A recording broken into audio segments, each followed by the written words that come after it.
Lyra, hindi ka pa ba mag-aasawa? Sa ngayon, nasa tamang edad ka na. Masakit mang sabihin, subalit wala ka ng mga magulang. Sino na lang kaya ang pamamanahan mo ng mga ari-ariang meron ka? Tanong ng tita ni Lyra sa kanya. Tita, ayoko mag-asawa. Sakit lang sa ulo yan eh. Sagot kaagad ni Lyra. Lyra, kahit na. Kailangan mo pa rin magkaanak. Walang mag-aalaga sa'yo kapag tumanda ka na. Kapag nagkasakit ka, nag-aalalang wika ng kanyang tita. Tita, pwede naman sigurong magkaroon ng anak kahit walang asawa, di ba? Marami na ngayong paraan para magkaanak. Pero Lyra, mas mainam na may dugo at laman ka sa iyong anak. Dahil mararamdaman mo talaga na isa kang tunay na ina. Tita, sa panahon ngayon, ibang tao pa yung nakakatulong sa'yo kaysa sa sarili mong pamilya. Kaya ano bang pinagkaiba nila sa totoong pamilya, di ba? Basta't mahal mo sila at pinaparamdam mo sa kanya na tunay mo silang mahal. So, mag-aampon ka? Di makapaniwalang tanong ng kanyang tita. Oo naman, wala namang masama doon. At isa pa, kaya ko namang palakihin ng mga bata. At paano ka nakakasiguro sa desisyon mong yan? Tita, gaya ng sabi niyo kanina, nasa tamang edad na ako. Kaya alam ko ng ginagawa ko. Hindi naman siguro ako gagawa ng mga bagay na ikakasama ko, di ba? Ewan ko ba sa iyong bata ka? Pero saan ka naman mag-aampon na, Ber? Sa bahay ampunan ba? Nako, kapag doon ka talaga mag-ampon ng mga batang andon, good luck ka na lang talaga. Dahil sa walang mabuting maidudulot ito sa'yo, mga batang kalye lang yung mga nandun. At sino naman nagsabi na sa ampunan ako mag-aampon, Aber? Natatawang wika ni Lyra. So saan nga? Sabihin mo na nga lang sa akin, Lyra. Tita mo naman ako, at hindi naman ako magagalit. Pangungulit ng tita ni Lyra sa kanya. Ano ba yan? Akala ko mga makukulit lang yung mga bata. Kasama ka pala doon, tita. Biro ni Lyra. Sabihin mo na nga lang, Lyra. Pamimilit sa kanya ng kanyang tita. Hay, sige na nga. May nakita akong dalagang umiiyak nung sanggabi. Tapos punti siya. And then, hindi daw siya pananagutan ng kanyang nobyo. Kaya siya yung napili ko. Uwi ka ni Lyra. Ano? Bakit basta-basta ka nalang pumipili ng hindi mo kakilala, Lyra? Diyos ko naman. O paano na lang kapag nagbago yung isip ng tatay ng bata? Pero kung yan palang plano mo, may pamangkin ang Tito Ondoy mo sa probinsya at di pinanagutan. Yun na lang ang ampunin mo. Suwestyon ng kanyang tita. Nakapagdesisyon na ako, tita eh. Kahit na sinong iharap mo sa akin, pipiliin ko pa rin yung batang yun. Dahil sa napakaswerte ko kaya. Ha? Anong swerte? Ipaliwanag mo nga. Naku, ikaw talagang bata ka. Mahilig ka sa mga pasikot-sikot na mga pananalita. Naiinip na wika ng kanyang tita. Ewan ko din sa'yo, tita. Matanda ka na nga, pero ang kulit-kulit mo pa rin hanggang ngayon. Pero okay, sasabihin ko na nga para makaalis ka na at baka hinahanap ka na nila si Lina. Mas mabuti pa nga. At aba, magpasalamat ka at tinalo kita dito para naman maging masaya ka kahit minsan. Natatawang wika ng kanyang tita. Napatawa na lang din si Lyra. Okay, fine. So, kambal ang anak ng babaeng yun, kaya siya ang pinili ko. Kasi, nakaka-bore naman kung isa lang yung aampunin ko, di ba? Mabuti yung dalawa sila, para hindi na ako mabored. At may kalaro pa siya. Nakangiting wika ni Lyra, habang ang kanyang tita naman ay bumilog ang mata sa pagkagulat. What? Gosh, ang galing-galing talaga ng pamangkin kong mamili. Natutungong wika ng kanyang tita. I told you, ayaw mo pa kasing maniwala eh. Ikaw naman kasi, hindi mo sinasabi lahat eh. Pero anyways, aalis na ako. Wah, excited na ako makita at makilala ang mga future kids mo, Lyra. Paalam ng kanyang tita sa kanya at tuluyan na itong umalis. Napabuntong hininga na lamang si Lyra at agad na pinuntahan ang dalagita na kanyang nakausap. Lori? Tawag ni Lyra sa dalaga. Ate Lyra, ang sakit ng mga balakang ko. Baka manganganak na ako. Naiiyak na wika ni Lori habang nakahiga ito sa kama. Ha? Ay na ba ang araw ng manganganak ka? Di ba sa susunod na linggo pa yun? Kinakabahang wika ni Lyra. Di ko alam, Ate Lyra. Basta ang alam ko, ngayon ay manganganak na ako. Wah! Aray, ang sakit! Sigaw ni Lori, kaya't natataranta naman si Lyra at tumawag ng ambulansya upang maisugod sa ospital si Lori. Nanganak naman kaagad ito. Kambal na babae ang ipinanganak nito. Lori, gusto mo bang makita pa ang mga anak mo bago ko sila kunin? Magalang na tanong ni Lyra kay Lori. Huwag na ate, masasaktan lang ako dahil di kami pananagutan ng ama nila. At alam ko naman na mas mainam ang kanilang pamumuhay sa iyo. Kaya sana naman ate, huwag mo na akong ipakilala sa kanila. Dahil simula ngayon, ay iisipin kong wala na sila sa akin. Malungkot nitong sagot. Ikaw ang bahala, Lori. Basta't kilala mo naman ako at alam mo kung saan kami hahanapin, okay? Ani na lamang ni Lyra at agad namang tinanguhan ni Lori. Kapalit ng pag-ampon ni Lyra sa mga anak ni Lori ay ang pagpapaaral ni Lyra kay Lori sa ibang bansa upang doon na din magbagong buhay ang dalagita. Dahil isa ng Canadian citizen si Lyra, ay pinitisyon naman niya si Lori bilang kanyang pinsan para maging citizen na rin ito ng Canada. Naging masaya naman ang buhay ni Lyra kasama ang mga kambal at mahal na mahal niya ito hanggang sa lumaki na sila. Lumaki ang kambal na mga magaganda at mayaman dahil sa mayaman si Lyra. Mami, tawag ni Shai sa kanyang inang si Lyra. Yes, anak. Magpapaalam po sana ako sa inyo. May gagawin po ako mamaya sa bahay ng kaibigan ko. Kung okay lang po. Tanong ni Shai. Okay lang naman. Basta't umuwi ka sa tamang oras, Shai, ha? Paalala ni Lyra. Oo naman, Mami. Salamat po talaga. Nakangiting wika ni Shai at agad namang niyakap si Lyra.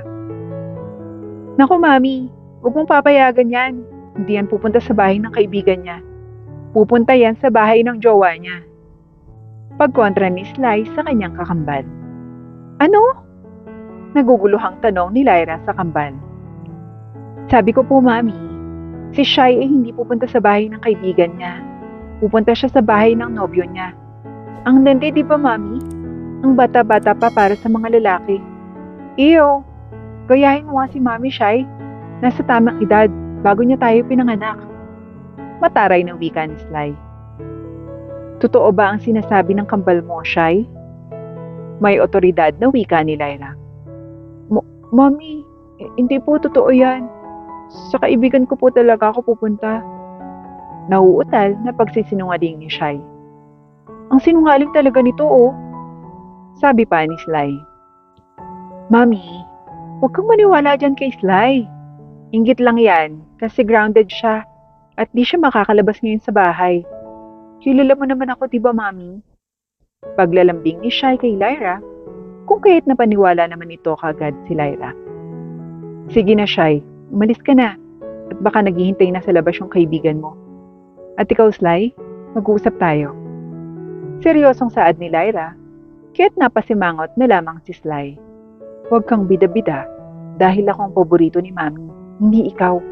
Kawawa ka naman.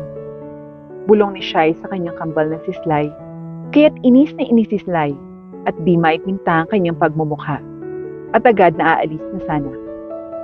At saan ka pupunta, Sly? Tanong sa kanya ni Lyra. Sa kwarto ko malamang. Wala naman akong ibang pupuntahan maliban lamang kung papayag ka na aalis ako. Walang gana nitong sagot sa ina. Mag-uusap tayo sa backyard. Sumunod ka sa akin. Malamig na saad ni Lyra. Kaya't napabuntong hininga na lamang si Sly at agad na sinundan ng kanyang ina. So Sly, masama yung ginawa mo kanina sa kambal mo. Panimula na sermon ni Lyra kay Sly. Ano ba yan? Ako na naman ba yung masama? Palagi na lang. Walang gana nitong sagot. Sly, di naman sa ikaw na lang palagi ang masama. Wala akong paborito sa inyong dalawa. Kinakausap kita dahil masama ang ginawa mo na pinagbibintangan mo yung kapatid mo sa mga bagay na hindi naman niya ginagawa at malabo niyang gawin. Sagot ni Lyra. Okay, ako nang masama. Sige ako na. Tapos ka na ba? Dahil aalis na ako.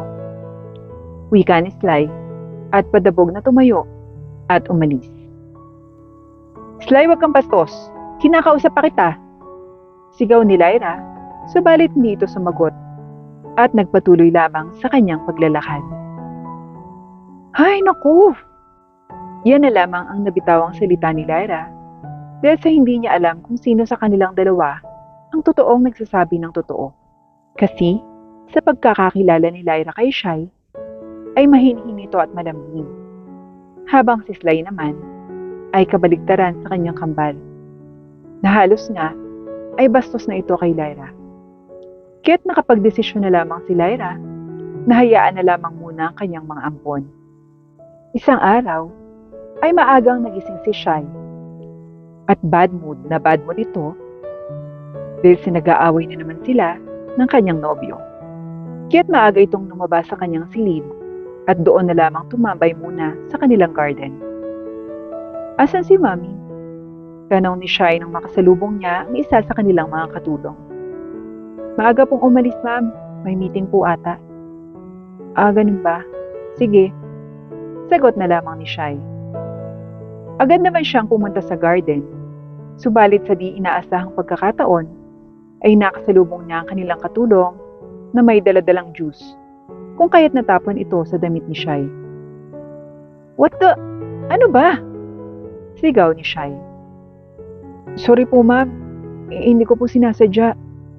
Sagot ng kanilang katulong at agad na tinulungan na makatayo si Shai, pero tinanggihan lamang siya nito. What the? Wag mo nga akong mahawakan. At pwede ba? Lumayo pa, baka masampalan kita. Wisit na nga ako, dumagdag ka pang peste ka. Sigaw ni Shai at sasampalin na sana niya ang katulong, pero agad na nasalo ni Sly ang kamay ng kanyang kambal. Bagal mo naman sis. Itawan mo nga ako, Sly.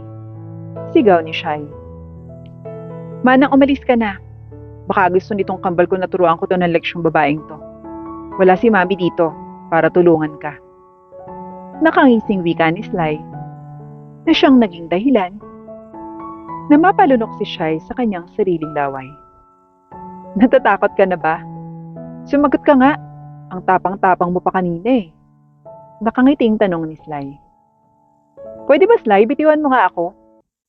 At sige, saktan mo ko nang mas madagdagan mo yung kasalanan mo kay Mami.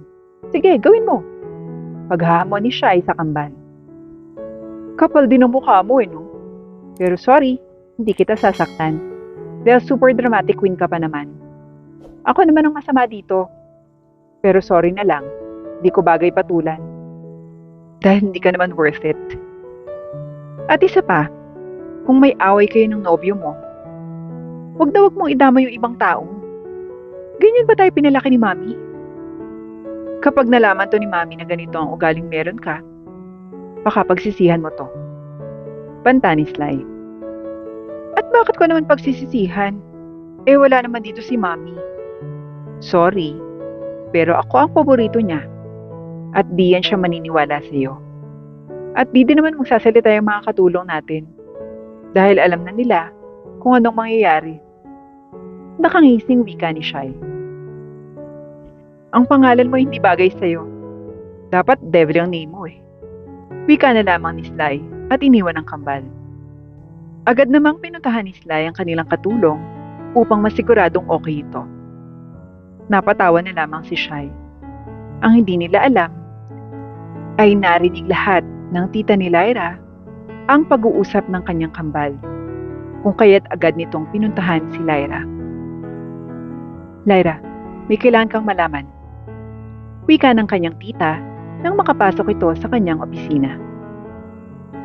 Ano naman yan, tita? Marami akong gagawin. Sagot naman ni Lyra. Tungkol ito sa mga anak mo. Ha? Anong nangyari sa kanila? Kinakabahang tanong ni Lyra. Alam kong hindi ka maniniwala dito. Pero gosh, ako mismo yung nakarinig at nakakita ng mga pangyayari kanina. Ano bang nangyari, tita? Tungkol ito kay Shai. Naku talaga, Lyra. Mali talaga tayo sa iniisip na mabait ang batang yun. Ang totoong mabait pala ay si Sly. Tita naman, malabong mangyari yun. Kilala mo si Sly at kilala mo rin si Shai. Kaya nga, kasi kanina, natapunan ng Diyos si Shai ng katulong mo. At alam mo ba, nasasaktan niya sana to. Mabuti na lang talaga, ay andun si Sly. At isa pa, di lang sa ngayon ito ginawa ni Shai, kundi palagi na. Ano?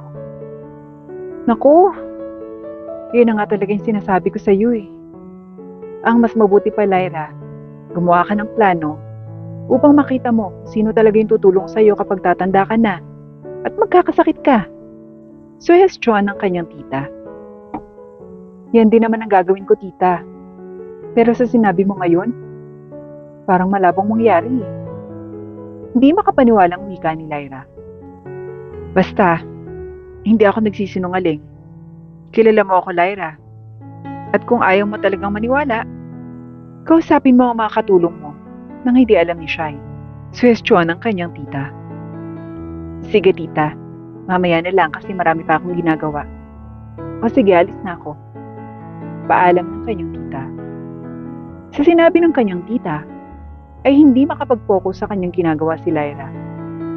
Kaya't naisipan na lamang niya na umuwi muna upang malaman ang katotohanan. Good afternoon po, ma'am. Maaga po yata kayong nakauwi. Tanong ng kanyang katulong. Hindi maganda ang pakiramdam ko eh. Asan ang kambal? Tanong niya. Si Ma'am Shai po ay umalis at si Ma'am Sly po, nagmumukmuk lang po sa silid niya. May tatanong lang sana ako sa inyo tungkol sa nangyari kanina. Sinaktan ka ba ni Shai? Ma'am, hindi po. Alam niyo namang ang bait-bait ni Ma'am Shai. Nauutal na wika ng katulong nila at nakita ni Lyra sa mga mata nito ang pagsisinungaling. Alam ko ang lahat ng nangyayari. May CCTV dito. Kaya hindi mo na kailangan pang magsinungaling. Panimula ni Lyra. Magsasalita pa sana siya nang biglang magsalita muli ang kanyang kasambahay at lumuhod po ito sa harapan niya. Ma'am, sorry po. Nagsinungaling lang po naman talaga ako, ma'am, dahil ayaw ko pong matanggal sa trabaho ko. Naiiyak nitong wika. Okay lang. Hindi naman kita tatanggalin eh. Pero sagutin mo muna yung tanong ko. Ilang beses na tong ginagawa ni Shai? Ma'am, hindi ko na po mabilang. Basta't palagi po. Nananatili kaming tahimik dahil ayaw naming matanggal sa trabaho. Ganun ba? Tanong ulit ni Lyra na agad namang tinunguan ng kanyang mga kasambahay. Marami pang mga sinabi tungkol sa masamang ugali ni Shai. Kaya't na-guilty naman si Lyra sa kanyang mga paninerman kay Sly. Kaya't nakapagdesisyon na siya na magpapanggap siya na may sakit upang masigurado kung sino sa kambal ang tutulong sa kanya. Sa isip-isip niya ay si Shai ang tutulong dahil parang ang layo-layo ng puso niya kay Sly dahil sa tigas ng ulo nito. Sinabihan niya ang kanyang mga katulong sa kanyang plano. Asan si Mami? Tanong ni Shai nang makauwi na ito. Nasa ospital po. Sagot naman ang katulong nila. Ano? Sigaw ni Sly na pababa ng hagdan. Huwag ka nga sumigaw, Sly. Ang OA mo. Mataray na wika ni Shai. Teka nga, si Mami nasa ospital? Bakit di ko alam? Nandito lang ako sa bahay. Inis na saad ni Sly. Hindi mo kasi tinanong sa amin, Ma'am Sly. Porket di tinanong, di niyo sasabihin sa akin? Mga gago ba kayo? Sa ospital ba si Mami naka-confine? Nag-aalalang tanong ni Sly. Bakit ba, Sly? Pupunta ka? Tanong ni Shai. Aba, oo naman. At ikaw, sasama ka? Ikaw na lang muna. Marami pa akong gagawin. Okay lang naman siguro si Mami doon, di ba? Di pa naman siguro mamamatay si Mami. Kasi, sinugod pa nga lang, di ba? Kapag nalaman to talaga ni Mami, baka palayasin ka na niya. Ewan ko sa'yo, basta ayoko doon. Hindi maganda yung pakiramdam ko ngayon. Mataray na saad ni Shai. Kahit mag-isang pumunta si Sly sa ospital. Mami? Tawag ni Sly sa kanyang ina nang makitang hindi ito gising. Pero ang totoo ay nagpapanggap lamang ito. Sly, asan si Shai? Mahinang tanong ni Lyra. Busy si Shai, Mami. Pero okay mag-alala. Pipilitin ko siyang puntahan ka dito. Okay? Ang mahalaga, nandito na ako. At aalagaan kita, Mami. Basta't magpagaling ka, ha? Mahal na mahal kita. Naiiyak na wika ni Sly. Okay lang naman ako, anak. Hindi lang talaga maganda yung pakiramdam ko. Kahit na, Mami. Baka may gagawin ka rin, anak. Okay lang ako. Pupuntahin mo na lang dito yung mga katulong natin para may magbabantay sa akin. Suhestyon ni Lyra. Wala namang mas importante na gagawin, Mami. At kahit na importante man yun, makakahintay yan. Dahil sa mas mahalaga ka. Okay? Ako nang bahala dyan. Wika ni Sly, kaya napatango na lamang ang kanyang ina. Hindi talaga dumalaw si Shai sa ospital at nagparty pa sa loob ng kanilang bahay. Mami, bukas makakalabas na tayo. Uuwi mo na ako, ha, para sabihin kay Shai na makakauwi na tayo. Ani Sly. Sige anak, mag-iingat ka. Agad namang umuwi si Sly at gulat na gulat siya na ang kalat ng kanilang bahay. Maraming tao at parang may dumaan na bagyo. Shai! Buwisit ka! Sigaw ni Sly na siyang naging dahilan upang mapamulat ang lahat ng mga tao na nasa kanilang bahay. Ano ba yan, Sly? Puyat pa kami. Wala akong oras makipag-away sa'yo. Sira ulo ka. Lalabas na si Mami bukas, hindi ka man lang dadalaw ngayon? Ano ba yung nasa ospital kami tapos ikaw dito nagpa-party? At hoy, kayong mga tao kayo, umalis na nga kayo dito. Manang, pakilinis po yung bahay. Sigaw ni Sly kaya't agad namang umalis ang mga kaibigan ni Shai at nilinis na ang kanilang bahay. Maghanda ka na para pumunta tayo sa ospital, Shai. Huwag kang bastos. Seryosong saad ni Sly. Kaya't walang nagwa si Shai kundi ang sumunod dito. Nang matapos na si Shai, ay agad silang pumunta sa ospital. Mommy! Pati ni Shai sa kanyang ina. O Shai, mabuti na lang at nakadalaw ka. Hindi ka na ba busy? Tanong ng kanyang ina. Hindi na po, Mami. May kailangan ka ba? O baka may gusto kang kainin? Anong nararamdaman mo? Pagpapanggap ni Shai na nag-aalala sa kanyang ina. Ang uoy mo talaga, no? Okay na yan si Mami. Nintay ka lang niya dahil gusto kanya makita. Ay, sorry, Mami. Nag-aalala lang po ako. Malambing na wika ni Shai sa kanyang ina. Nag-aalala ka sa kalagayan ko? O nag-aalala ka na malaman ko ang katotohanan? Malamig na wika ng kanyang ina. Ha? Tanong ni Sly. Anong katotohanan, Mami? Wala naman akong nililihim sa iyo, ah. Sagot naman ni Shai. Sigurado ka ba talaga, Shai? Tanong naman ni Sly. Yes po, Mami. May mga kalokohan bang ginagawa tong si Shai o wala? Ewan ko sa kanya, Mami. Basta ako, ang alam ko lang, ay siya lang ang may karapatang magsabi dahil hindi sa lahat ng oras magkasama kami. Sagot ka agad ni Sly. Mami naman, okay ka lang ba? Wala naman akong tinatago sa iyo, ah. Paninigurado ni Shai. Sige na, Shai. Sabihin mo na nga lang. Kung gusto mo pang maawa ko sa iyo at pipilitin kita kaysa ni Sly. Banta sa kanya ng kanyang ina. Mami, wala talaga akong ginagawang hindi niyo alam. Shai naman, hindi kita pinalaking sinungaling. Pero bakit nagsisinungaling ka? Akala mo ba hindi ko alam lahat ng mga ginagawa mo sa mga katulong natin? At ang pagpaparty mo sa bahay ko habang nasa ospital ako? Seryosong saad ni Lyra. Mami, si Sly bang nagsabi sa'yo niyan? Mami, sinisiraan niya lang ako. Dahil paborito niyo ako kaysa sa kanya. Ha? Anong ako? Wala akong sinasabi kay Mami na ganyan siya. At hindi ko na yung problema kung bakit alam niya. Hindi ako sinabihan ni Sly. At huwag mo siyang pagbintangan. Dahil kahit kailan, hindi kanya nilaglag. Dahil mas pinili niyang magmukhang masama kaysa siraan ka para magmukhang mabait. Oo, tama ka, Shai. Ikaw sana ang paborito ko. Pero mali pala ako. Kaya Sly, anak, sana patawarin mo ko sa lahat ng mga nagawa ko sa iyo. Wika ni Lyra at tinanggal ang lahat ng mga nakasabit sa kanyang katawan.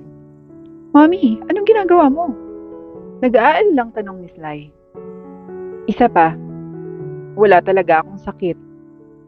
Plano ko ang lahat na ito upang malaman talaga kung sino sa inyong dalawa ang makakatulong sa akin kapag nagkasakit ako at pag matanda na ako. Tanging si Sly lamang ang tumulong sa akin. Kaya naman, Shai, sana naman, huwag ka nang magpanggap para mahalin ka.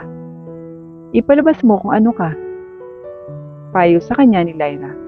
Walang masagot si Shai, kaya't umiyak ito. I'm so sorry, Mommy. Iyak nito. Huwag kang mag-sorry sa akin. Mag-sorry ka sa sarili mo. At kay Sly. Dahil pinagmukha mo siyang masama. At isa pa, hindi ko kayo tunay na mga anak. Inampun ko lang kayo. Pero kahit kailan, ay hindi kita pinabayaan. Minahal ko kayo na parang tunay kong mga anak. Ani Lyra. Ampun lang kami? Hindi makapaniwalang tanong ni Sly. Ikinuwento kaagad ni Lyra ang lahat ng mga pangyayari. Sorry, Mami. Pero salamat pa din na tinanggap niyo kami. At aalagaan po kita bilang utang na loob ko. Pangako ni Sly. Dahil sa pangyayaring iyon, halos lahat ng mga ari-arian ni Lyra ay ipinangalan niya kay Sly kumpara kay Shai. Hindi naman nagreklamo si Shai dahil alam niyang may pagkakamali din siya at hindi niya deserve ang mga bagay na deserve ni Sly. Natutunan na rin ni Lyra na hindi lahat ng bagay na nakikita mo ay totoo. Mayroong ibang magaling magpanggap para lang makuha nila ang lahat ng mga gusto nila. Maliban na lamang kapag gagawa ka ng paraan upang malaman mo ang katotohanan.